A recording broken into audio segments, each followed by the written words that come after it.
Morning. How are you guys today? What dish did you all have as children that not very many people have heard of? Something that I grew up eating was an old mountain dish. It's macaroni and tomato juice. My kids love it. I mentioned it to one of my friends the other day who's my age, and she had no idea what in the heck I was talking about. So I figured that I would instruct you guys on it. I don't think I need to tell anyone how to boil macaroni.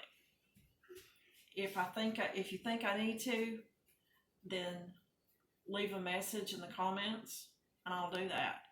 But right now, I have enough macaroni for my 13-year-old, which is a cup of dry noodles.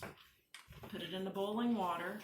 Now I'm going to come over here and I'm going to drain it. I have my strainer in the sink.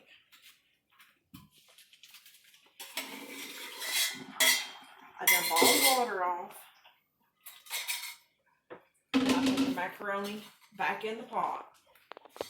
I set it back on my heat. I have a jar of home canned tomato juice. Of course, you can use store-bought if you'd like.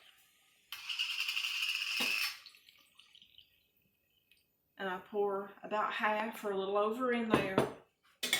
Leave it in here for 30 seconds to a minute in order to heat the tomato juice up.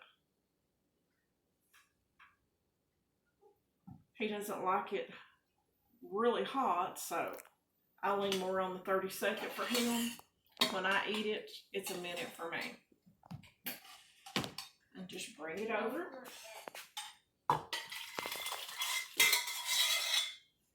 And pour it in the bowl. The tomato juice has a good amount of salt in it, so I normally don't add extra salt, but it's all to your liking.